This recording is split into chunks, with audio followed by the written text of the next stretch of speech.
Assalamualaikum warahmatullahi wabarakatuh. Nama saya Diana Astri Purwaningtyas. Selamat pagi. Bagaimana kabarnya hari ini? Semoga kabar kalian sehat selalu. Yuk kita belajar bersama. Namun sebelum kita belajar bersama, marilah kita berdoa terlebih dahulu bersama-sama. Bismillahirrahmanirrahim. Rabbi zidni ilma warzuqni fahma waj'alni minas sholihin. Semoga kalian semua diberikan kemudahan untuk menerima pembelajaran pada hari ini dan juga diberikan ilmu yang bermanfaat untuk masa depan kalian nanti. Amin amin ya robbal alamin.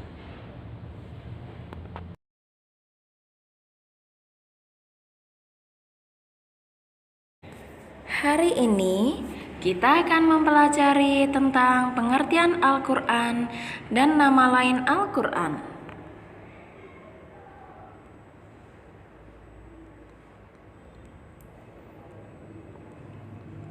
Kompetensi inti KI 3 memahami pengetahuan faktual, konseptual, dan prosedural berdasarkan rasa ingin tahunya tentang ilmu pengetahuan, teknologi, seni, budaya, terkait fenomena dan kejadian tampak mata. Kompetensi dasar 3.1 memahami kedudukan Al-Quran dan hadis sebagai pedoman hidup umat manusia. Indikator 3.1.1 menjelaskan pengertian tentang Al-Quran menurut bahasa, istilah, dan nama lain Al-Quran.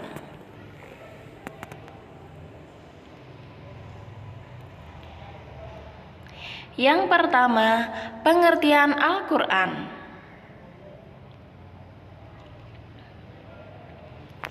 Pengertian Al-Quran menurut bahasa berasal dari kata qoro'a yaqra'u Qur'an yang berarti membaca bacaan. Al-Quran berarti bacaan yang sempurna. Pengertian Al-Quran menurut istilah adalah wahyu Allah yang diturunkan kepada Nabi Muhammad SAW secara berangsur-angsur melalui malaikat Jibril dan membacanya adalah ibadah.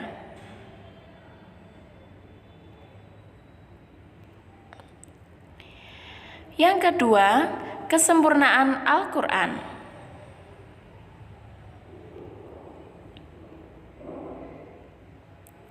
Bukti kesempurnaan Al-Quran yang pertama dibaca oleh ratusan juta manusia meskipun mereka tidak tahu artinya dan tidak dapat menulis aksaranya. Yang kedua, diatur tata cara membacanya, panjang pendeknya, tebal tipis ucapannya, sampai pada etika membacanya. Yang ketiga, dipelajari susunan kata dan kosakatanya dan juga makna kandungannya. Yang keempat, dan lain-lain.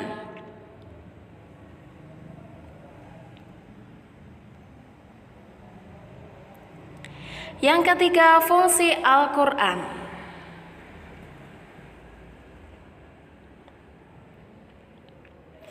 Fungsi Al-Quran antara lain menjadi hujah atau bukti yang kuat atas kerasulan Muhammad SAW.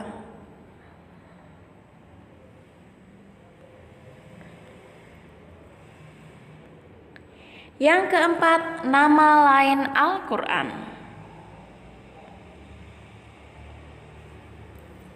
Nama lain Al-Quran yang pertama Alkitab, artinya buku, dasar hukum Quran surat Al-Baqarah ayat 2. Yang kedua Al-Furqan, artinya pembeda, dasar hukum Quran surat Al-Furqan ayat 1. Yang ketiga, az-zikr, artinya pemberi peringatan. Dasar hukum Quran surat Al-Hijr ayat 9. Yang keempat, al-mau'idah, artinya pelajaran atau nasihat. Dasar hukum Quran surat Yunus ayat 57. Yang kelima, asy-syifa, artinya obat atau penyembuh. Dasar hukum Quran surat Yunus ayat 57. Yang keenam, al-hukm, artinya peraturan atau hukum. Dasar hukum Quran surat Ar-Ra'd ayat 37. Yang ketujuh, al-hikmah, artinya kebijaksanaan. Dasar hukum Quran surat Al-Isra ayat 39. Yang kedelapan, al-huda, artinya petunjuk. Dasar hukum Quran surat Al-Jin ayat 13. Yang kesembilan, at-tanzil, artinya yang diturunkan. Dasar hukum Quran surat Asy-Syu'ara ayat 192. Yang kesepuluh, ar-rahmat, artinya karunia. Dasar hukum Quran surat An-Naml ayat 77.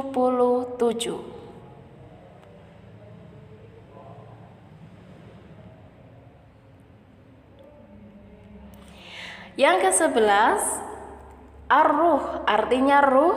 Dasar hukum Quran surat Asy-Syura ayat 52. Yang ke-12, al-bayan, artinya penerang. Dasar hukum Quran surat Ali Imran ayat 138.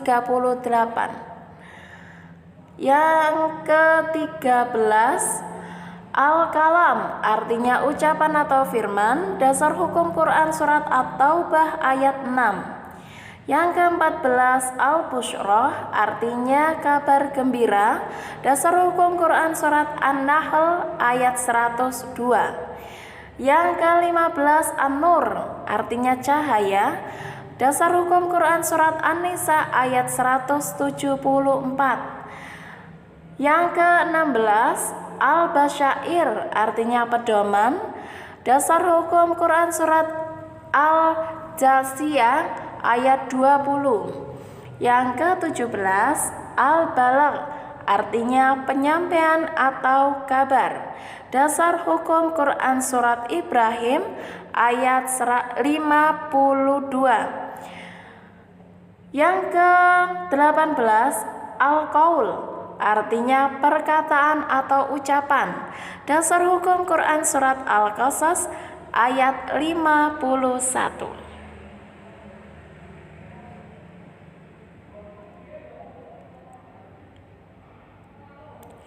Yang kelima, kesimpulan.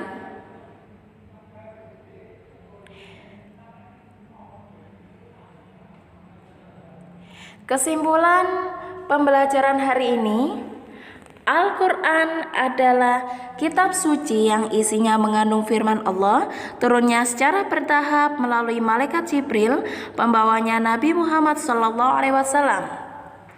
Susunannya dimulai dari surat Al-Fatihah dan diakhiri dengan surat An-Nas.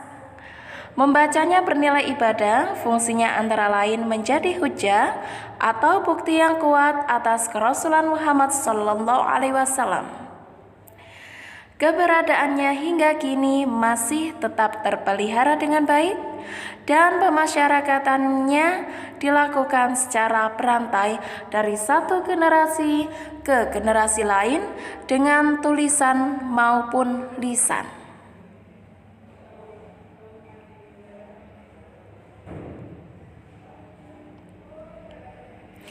Jawablah pertanyaan di bawah ini dengan baik dan benar.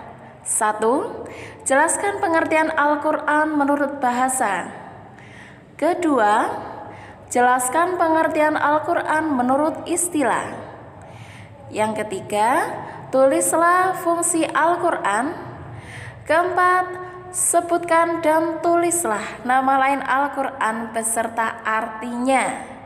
5. Tulislah dengan tulisan Arab ayat Al-Quran beserta terjemahan tentang nama lain Al-Quran az-zikr.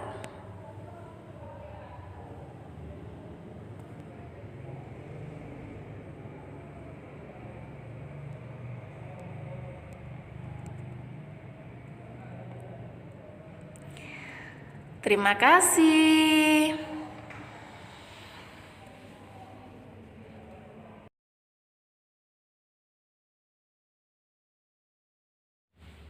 Alhamdulillahirrabbilalamin. Usai sudah pembelajaran pada hari ini.